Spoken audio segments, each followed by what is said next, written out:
तो आप सभी लोगों का इस लेक्चर वीडियो में स्वागत है। आज हम डिस्कस कर रहे हैं मल्टी डायमेंशनल स्केलिंग। तो दोस्तों, मल्टी डायमेंशनल स्केलिंग बेसिकली जो दो इनकी जो मेजर टेक्निक्स हैं, एक तो क्लासिकल मल्टी डायमेंशनल स्केलिंग और दूसरी है वेटेड मल्टी डायमेंशनल स्केलिंग।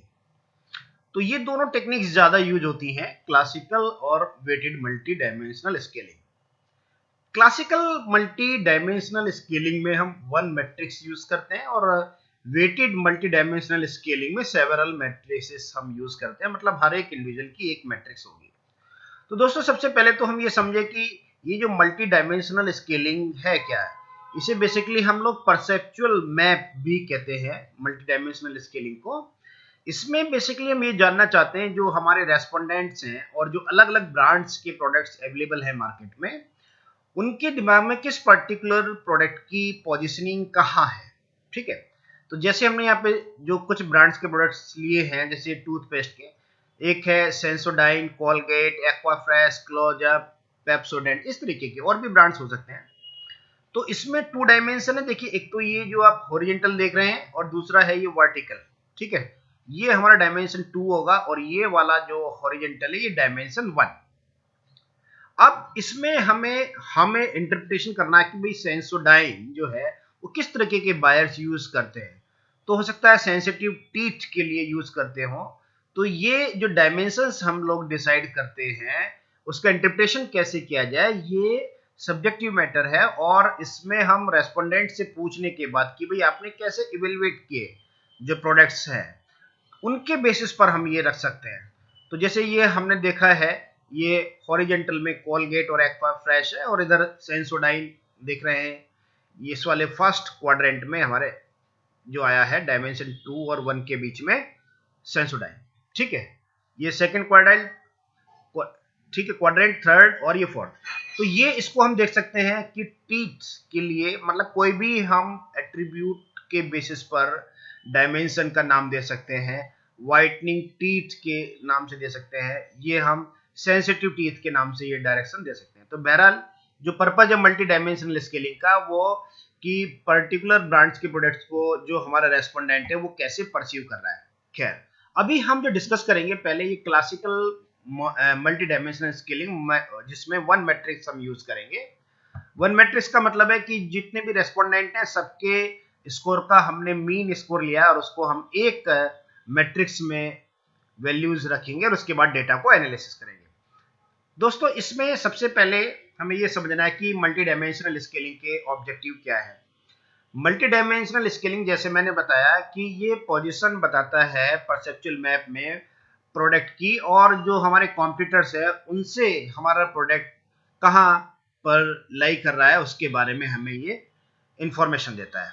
तो एक तो पोजीशनिंग हो गया। दूसरा, assessment of the preference towards, जो हमारा मान लीजिए XYZ या ABC प्रोडक्ट है, रिलेटिव टू जो मेजर कॉम्पिटिटर्स है उनके बीच में हमारा जो पर्टिकुलर प्रोडक्ट है ब्रांड का किसी भी, उसकी पोजीशन कहां पर है वो हम देख सकते हैं। दोस्तों, जो तीन मेजर हमारे फंडामेंटल इश्यूज है जब हम लोग मल्टी डायमेंशनल कंडक्ट करते हैं scaling, multi dimensional scaling conduct करते हैं, तो एक तो देखिए हमें selecting the objects that will be evaluated. पहले तो हमें वो ऑब्जेक्ट सेलेक्ट करने हैं कि भाई वो कौन से हमारे प्रोडक्ट्स हैं, फर्म्स हैं, या कोई हम सर्विसेज को मेजर करना चाहते हैं, किसको हम मेजर करने चाह रहे हैं। तो पहले वो ऑब्जेक्ट्स हमें वो सिलेक्ट करना है। इसमें फर्म्स भी हो जाएंगी हमारी, या कोई सर्विस ऑर्गेनाइजेशन है वो भी हो जाएंगे, और या पर्टिकुलर कोई ब्रांड्स के अलग अलग प्रोडक्ट्स हैं। जैसे इसमें हमारे पास शूज हैं, अलग अलग ब्रांड्स के, एडिडास है, नाइकी है, और अलग अलग ब्रांड्स के हमारे पास शूज हैं। तो किस पर्टिकुलर शू की कहां पर पोजीशनिंग है वो हम डिसाइड कर सकते हैं। दूसरा, रिप्रेजेंट एट्रीब्यूट सिमिलरिटी। ठीक है, तो जो एट्रीब्यूट हैं उनका मतलब, ये जो मल्टी डायमेंशनल स्केलिंग है ये एट्रीब्यूट फ्री है। बेसिकली इसमें हम कोई एट्रीब्यूट्स नहीं लेते हैं। ओवरऑल एट्रीब्यूट्स के बेसिस पर हम लोगों की कि वो दो प्रोडक्ट कैसे सिमिलर हैं उसके बारे में हम, सिमिलर या डिसिमिलर हैं उसके बारे में हम उनसे पूछते हैं। दूसरा ये एग्रीगेट एनालिसिस का मतलब है understanding of the overall evaluation of the objects. जो हमारे ऑब्जेक्ट्स हैं उनका ओवरऑल इवैल्यूएट करते हैं हम। एग्रीगेट का मतलब है यहाँ पर कि जितने भी हमारे रेस्पोंडेंट्स हैं उनको सबका जो स्कोर है मीन करके सब फिर हम ओवरऑल जो इवैल्यूएट है ऑब्जेक्ट्स का वो चेक करते हैं। इसके बाद देखिए सेकंड जो स्टेप है इसमें वो है research design for multi dimensional scaling. ये बेसिकली जैसे भी हमने बताया कि एट्रीब्यूट फ्री डीकंपोजिशनल मेथड हम यूज करते हैं। एट्रीब्यूट फ्री का मतलब ये है कि मान लीजिए मैंने एक कोई प्रोडक्ट लिया और प्रोडक्ट कोई पर्टिकुलर प्रोडक्ट है, मान लीजिए मोबाइल फोन है, तो उसके बहुत सारे एट्रीब्यूट्स हो सकते हैं। उसकी स्पीड एक जो एट्रीब्यूट है, प्राइस भी एक एट्रीब्यूट है, कलर एक एट्रीब्यूट है, साइज एक एट्रीब्यूट है, डिजाइन एक एट्रीब्यूट है। तो इस तरीके से बहुत सारे एट्रीब्यूट है। तो इसमें जब हम लोग सेलेक्ट करते हैं मल्टी डायमेंशनल स्केलिंग में प्रोडक्ट, और जब इनको हम कंपेयर करते हैं तो उसमें कोई हम प्रोडक्ट्स के एट्रीब्यूट नहीं डिसाइड करते पहले से कि इन एट्रीब्यूट्स के ऊपर हम बात कर रहे हैं। हम एक ओवरऑल परसेप्शन क्या है लोगों का वो हम पूछना चाहते हैं, उसमें हम प्रोडक्ट के एट्रीब्यूट्स को डिफाइन नहीं करते हैं। फिर कि selecting objects and number of objects कितने होने चाहिए। तो जैसे मान लीजिए हम कोई पर्टिकुलर मार्केट का प्रोडक्ट ले रहे हैं, तो वो जो प्रोडक्ट्स हैं मार्केट में, तो उस वो क्या वो रिप्रेजेंटेटिव हैं जो प्रोडक्ट्स हमने लिए हैं उस मार्केट के। मान लीजिए हम शूज की बात कर रहे हैं, स्नीकर्स की बात कर रहे हैं, तो वो जो हमने बड़ी ब्रांड ली है क्या वो 80% 70% मार्केट को रिप्रेजेंट कर रही हैं या नहीं। तो इस तरीके से हमें वो प्रोडक्ट्स लेने जो मार्केट को रिप्रेजेंट कर रहे हो।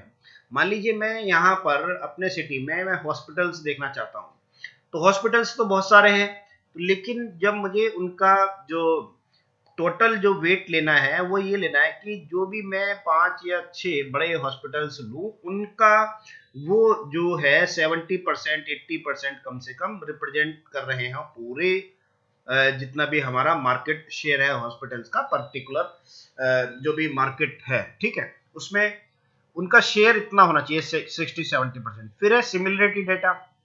दो तरीके के हम इसमें डिसिमिलरिटी और सिमिलरिटी, मतलब जो हमने पेयर्स बनाए हैं उसमें सिमिलरिटी डेटा का हम यूज करेंगे मल्टी डायमेंशनल स्केलिंग में।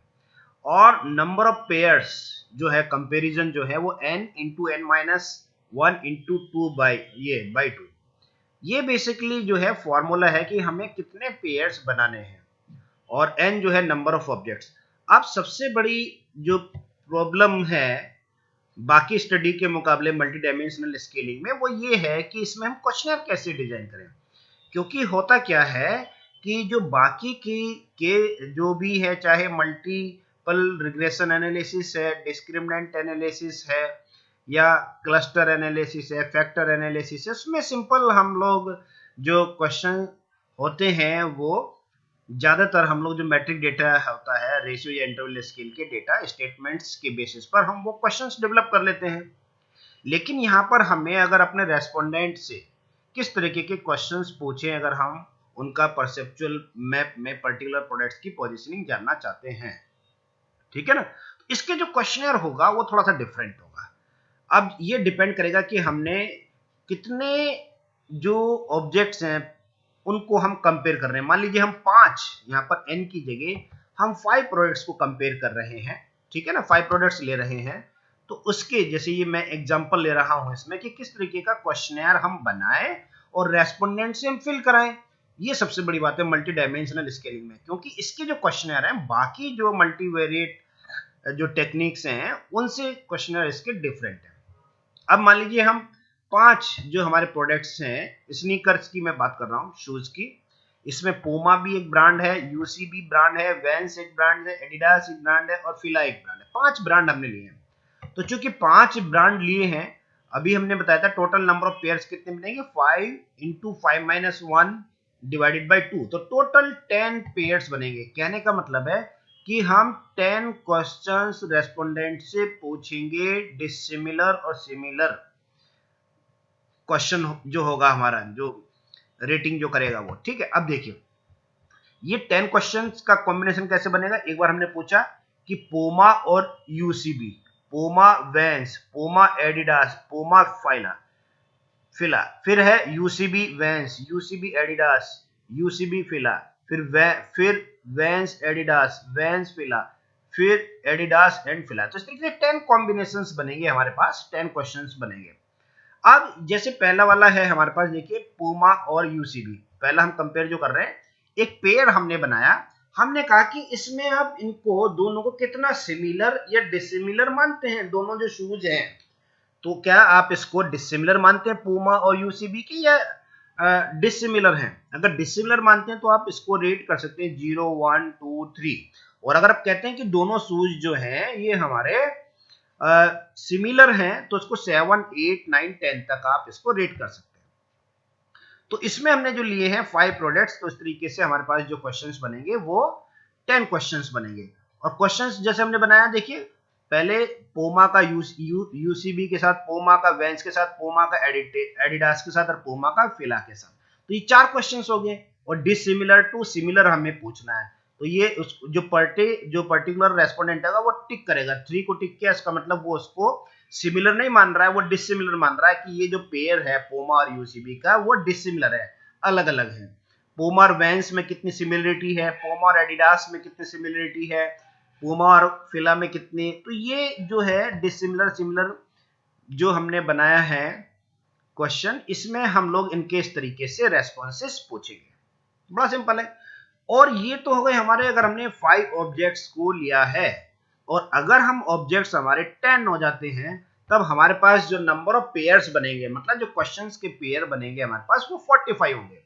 तो एक बात निश्चित है, जितने ज्यादा नंबर ऑफ प्रोडक्ट्स हम बढ़ा देंगे, नंबर ऑफ क्वेश्चनर, जो क्वेश्चंस होंगे एक क्वेश्चनर में, वो बढ़ जाएंगे।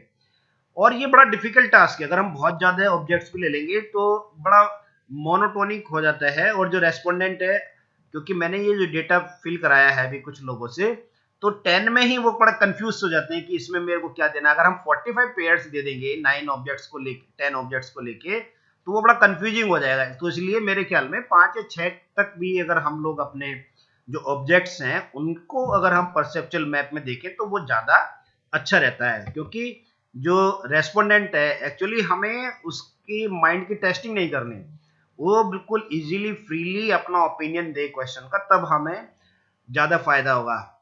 ठीक है, तो इस तरीके से ये हमने क्वेश्चंस बनाए हैं 10, चूंकि हमारे पास 5 ऑब्जेक्ट्स थे। अब है ये assumptions of MDS, multi dimensional scaling के जो एज्यूम्पशंस है, वैसे इसमें हम कोई नॉर्मलिटी, होमोजेनिटी या लीनियरिटी वगैरह चेक नहीं करते हैं। इसमें हम देख रहे हैं कि ऑब्जेक्ट्स जो लिए हैं वो कंपेरेबल होने चाहिए। ऐसे नहीं कि हमने एक कार जो लिया है, नैनो लिया है, और दूसरी हम बात कर रहे हैं रॉयल्स रॉयस की, मतलब एक पर्टिकुलर सेगमेंट के प्रोडक्ट्स हमें लेने हैं, स्मॉल कार या मिड साइज कार या लग्जरीज कार है, उनका हमें एक सेगमेंट लेना है और उसके बेसिस पर हमें कंपेयर करना ऑब्जेक्ट्स को। फिर रिप्रेजेंटेटिवनेस ऑफ द ऑब्जेक्ट्स, मतलब अगर हम स्मॉल कार की बात कर रहे हैं तो वो सारी जो भी ब्रांड्स आएंगी वो कम से कम 70-80% मार्केट को रिप्रेजेंट करें, इतनी ब्रांड की हमें कार लेनी, यानी कि 2-3-4 कार ले लें छोटी मोटी। इसके बाद जो है multi dimensional results and assessing overall fit में हम डायमेंशनलिटी देखेंगे कि कितने डायमेंशन होते हैं। डायमेंशन जैसे फैक्टर एनालिसिस में हमारा फैक्टर होता है, ऐसे ही इसमें डायमेंशंस लेते हैं। तो जनरली 2 डायमेंशंस पर हम ज्यादा काम करते हैं, क्योंकि अगर मोर देन 2 डायमेंशंस अगर हम लेंगे तो उसमें डेटा का इंटरप्रिटेशन करना बड़ा मुश्किल हो जाता है। और ये स्ट्रेस जो है हमारा, ये लैक ऑफ फिट मेजर है, या इसे हम बैडनेस ऑफ फिट इंडेक्स भी कहते हैं। इसकी वैल्यू जो आउटकम हमारे पास आएगा, जितनी कम होगी उतना ज्यादा मॉडल हमारा फिट होगा। और आर स्क्वायर क्या है? ये है बेसिकली स्क्वायर्ड कोरिलेशन इंडेक्स, और ये जिसकी वैल्यू जितनी ज्यादा होगी, ये हमारा जो आर स्क्वायर की वैल्यू ज्यादा होनी चाहिए, फिर हम अपने रिजल्ट्स को इंटरप्रेट करेंगे। अब देखिए दोस्तों, मैं एक छोटी सी केस स्टडी ले रहा हूं। इस केस स्टडी में देखिए, जैसे मैंने भी बात किया था अभी आपके साथ, ये पूमा, यूसीबी, वैंस, एडिडास, फिला, इस तरीके से ये हमने ब्रांड लिए। तो सबसे पहले तो हम वेरिएबल व्यू में जाएंगे। ये जो ब्रांड है इसको हमने स्ट्रिंग में लिया है, जैसे हमने अपने फर्स्ट लेक्चर में भी बताया कि अगर हम ये जो अल्फाबेट वाले लेते हैं, कोई भी वर्ड हम यूज करते हैं तो उसमें स्ट्रिंग का यूज करते हैं। और अगर डेटा हमारा न्यूमेरिक है, जैसे 1 2 3 की फॉर्म में, तब हम न्यूमेरिक, तो बाय डिफॉल्ट तो ये न्यूमेरिक को ही पढ़ता है। तो यहाँ तो हमारे ब्रांड हो गया, और 5 क्वेश्चन जो थे हमारे, 5 ब्रांड जो हैं ये अलग अलग ब्रांड है, पूमा, यूसीबी, वैंस, एडिडास, फिला, ये सब हमने ऑर्डिनल स्केल में लिया है 0 to 10 के बीच में। हमने अपने रेस्पोंडेंट से कहा था कि 0 to 10। अब ये जो हमने लिया है, देखिए हमें मैट्रिक्स जो बनानी है, ये लोअर ट्रायंगुलर मैट्रिक्स में भी ले सकते हैं वैल्यू, और ये चाहे तो आप अपर ट्रायंगुलर मैट्रिक्स में भी ले सकते हैं। हमने लोअर ट्रायंगुलर मैट्रिक्स में लिया है डेटा को।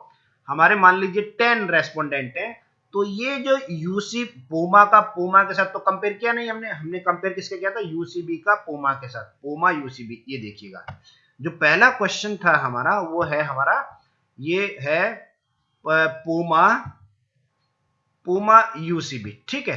पूमा यूसीबी को 10 लोगों ने अगर टिक किया तो उन लोगों का जो मीन आया वो 1.5, मतलब वो डिसिमिलर मान रहे हैं इसको, ठीक है ना। और 3.5 पूमा का जब वैन से किया तो ये भी हमारा आ गया डिसिमिलर 3.5। ये सबका हमने एवरेज लिया है, मीन स्कोर लिया है। रेस्पोंडेंट हमारे 100 भी हो सकते हैं, 200 भी हो सकते हैं, लेकिन स्टडी के लिए हमने केवल 10 रेस्पोंडेंट का डेटा लिया था और उसको समझाने के लिए, और इनका हमने मीन स्कोर ले लिया, ठीक है। तो इस तरीके से हमारे पास 10 पेयर आएंगे, देखिए 1 2 3 4 5 6 7 8 9 10। तो सबसे पहले तो वेरिएबल व्यू में जाके हमें इस तरीके से ये अपने क्वेश्चंस क्रिएट करने, और उसके बाद जो है ये हमें जैसे ब्रांड वाला है, इनको हमें सीधा सीधा जो 0 पे रखना है, क्योंकि इनके कंपैरिजन में कोई कंपैरिजन नहीं कर रहे हैं, इनका 0 कंपैरिजन होगा। और फिर पूमा का यूसीबी के साथ, पूमा का वैंस के साथ, पूमा का एडिडास के साथ, पूमा का फिला के साथ, फिर यूसीबी का यूसीबी के साथ 0, यूसीबी का वैंस के साथ 3.1। तो इस तरीके से ये डेटा हमने अपना इनपुट कर दिया, ये वेरिएबल डेटा व्यू में आके ये वैल्यूज हम पुट कर देंगे जो हमने मीन वैल्यूज निकाली थी, ठीक है। अब हमें मल्टी डायमेंशनल स्केलिंग देखिए परफॉर्म करना है, ये एनालाइज में जाएंगे हम, और कई बार हम ये देखते हैं कि जो इसमें वो है कि कितने नंबर ऑफ डायमेंशंस हम लें।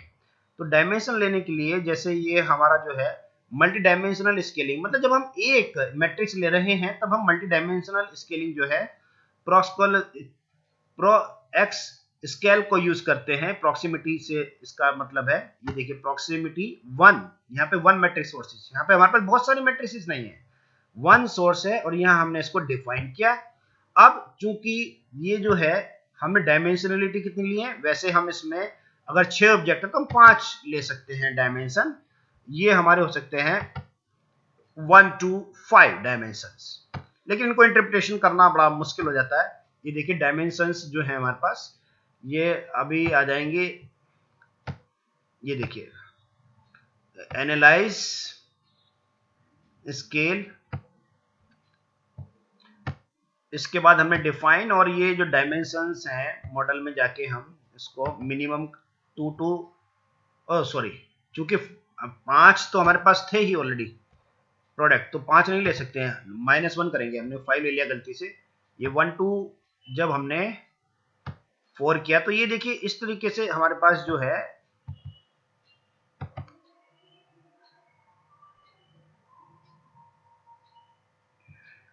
सॉरी, हमने अभी वो स्क्रीन प्लॉट की तरह जो एक आता है डायमेंशन, नंबर ऑफ डायमेंशन वाला, उसको सिलेक्ट करना ऑप्शन को, एनालाइज, ये स्केल में हम गए, और मल्टी डायमेंशनल स्केलिंग में ये देखिए यहाँ से हमें जो प्लॉट्स में ये टिक करना है स्ट्रेस। अभी हमें कॉमन स्पेस की वैल्यू नहीं है, केवल हमें ये देखना है कि जो हमारा स्क्रीन प्लॉट आया, ये देखिए ये स्क्रीन प्लॉट है, ये हमें बताता है कि कितने डायमेंशन लेने चाहिए। यहाँ से देखिए ये एल्बो, इसको हम कहते हैं, जो ये शेप है हमारी एल्बो क्राइटेरिया। और वैसे तो कई क्राइटेरिया होते हैं कि प्रीवियस में लोगों ने कितने डायमेंशंस ली हैं, या जितने को हम इजीली इंटरप्रेट कर सकें उतनी डायमेंशन। तो ये देखिए 1 2 3 4, तो जब ये शार्प यहां से बिल्कुल ऐसे मुड़ने लगी, ये जो कॉन्वेक्स में है, ये जैसे यहां से शार्प मुड़ गई, तो अब हम यहाँ पर केवल 2 डायमेंशंस लेंगे, क्योंकि इनको ये तो जब मोरलेस सेम आ रही हैं 3 4, इनको तो हम इंटरप्रेट ही नहीं कर पाएंगे, ठीक है। तो ये तो हो गया हमारा इशू डायमेंशंस का, कि नंबर ऑफ डायमेंशंस हमें कितनी लेना चाहिए। अब देखिए हम इसको एनालाइज करते हैं, ये आपका मल्टी डायमेंशनल स्केलिंग, इसके बाद 1 सोर्स को टिक कीजिए, डिफाइन में मॉडल, चूंकि हमें केवल 2 ही डायमेंशंस लेनी है, तो हम यहाँ पर मिनिमम जो डायमेंशंस हैं 2 लेंगे, ठीक है। और ये चीज और देख लें, ये जो है डिसिमिलरिटीज लिया है हमने, और इस लोअर ट्रायंगुलर मैट्रिक्स है, ये देखिए lower triangular matrix. Upper triangular matrix होती तो हम फिर इसको टिक करते, और अगर फुल मैट्रिक्स होती, चूंकि ये सिमेट्रिकल मैट्रिक्स होती है, तब हम फुल मैट्रिक्स में दोनों ही आ जाते, लोअर ट्रायंगुलर मैट्रिक्स और अपर ट्रायंगुलर मैट्रिक्स। इसको हमने कंटिन्यू किया, रेस्ट्रिक्शन। इसके बाद ऑप्शंस में देखिए हमें क्या चाहिए, इसमें कुछ नहीं चाहिए नया। फिर प्लॉट्स, प्लॉट्स में हम चाहते हैं कॉमन स्पेस। फिर इसके बाद देखिए ये आउटपुट में हम चाह रहे हैं कॉमन स्पेस कोऑर्डिनेट और मल्टीपल स्ट्रेस मेजर्स। फिर कंटिन्यू, कंटिन्यू करने के बाद ओके। अब देखिए, अब हम एक एक टेबल को इंटरप्रेट करते हैं, इनका मतलब क्या है। जैसे दोस्तों ये जो पहली टेबल है हमारी, इसमें ये लिखा है स्ट्रेस एंड फिट मेजर्स।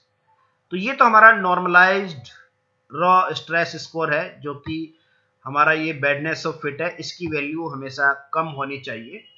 फिर ये स्ट्रेस, स्ट्रेस एक क्रूस्कल वैल्यू स्ट्रेस फॉर्मूला जो है, उससे हम ये स्ट्रेस की वैल्यू निकालते हैं। और ये जो टोटल स्ट्रेस है हमारी, ये 2.5% से कम होनी चाहिए। ये बैडनेस ऑफ फिट इंडेक्स है स्ट्रेस बेसिकली। ये हमें ये बताता है कि जितनी वैल्यू हमारी कम होगी, उतना ज्यादा हमारा मॉडल फिट होगा। तो ये हमारी जो वैल्यू कम है, इसका मतलब है मॉडल हमारा बहुत अच्छा फिट है। इसके बाद है ये डिस्पर्सन अकाउंटेड फॉर DAF, ये वैल्यू क्या है। ये बेसिकली हम जो निकालते हैं नॉर्मलाइज्ड जो रॉ स्कोर है, जैसे इसके थ्रू हम इसको निकाल लेंगे, ठीक है। ये देखिए, अगर कोई चीज हमें समझ में भी ना आए ना, तो हम डबल क्लिक करके यहाँ पे इस तरीके से इसको पढ़ सकते हैं। जैसे इसमें लिखा हुआ है कि the dispersion accounted for 1 minus the normalized raw stress score जो है, ठीक है। अब इसको हम चेक भी कर लेते हैं, जो इन्होंने कहा है 1 माइनस, तो ये आ गया 1 माइनस 0.0234, ठीक है, इक्वल टू कितना आ गया 0.9766। तो देखिए ये हमारा डिस्पर्सन अकाउंटेड फॉर आ गया 0.9766, और इसकी वैल्यू हाई होनी चाहिए, ये गुडनेस ऑफ फिट इंडेक्स है। और जब इसका हम स्क्वायर रूट ले लेंगे, देखिए इसका हमने स्क्वायर रूट ले लिया, तो ये आ गया 0.882, ये देखिए 0.8826, 0.8823 अप्रोक्सीमेटली सेम आ रहा है।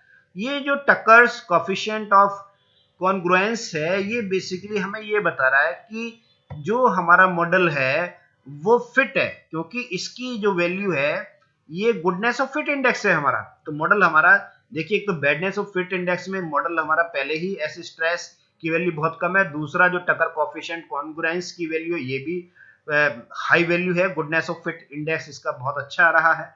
तो इसका मतलब है कि मॉडल हमारा ये फिट है। अब आगे हम चलते हैं, ये जो डायमेंशंस दिए हैं, डायमेंशंस बेसिकली एक तरीके का, ये हम इनको ये भी कह सकते हैं कि इसका कोरिलेशन टाइप है, जैसे फैक्टर एनालिसिस में हम इंटरप्रिटेशन कर सकते थे कि ये जो है ये 1 डायमेंशन पर -0.6 की जो डिस्टेंस है उस पर है। ये देखिए, जैसे ये हमारे पास ये एक आ गया कॉमन स्पेस, ये जो परसेप्चुअल मैपिंग का।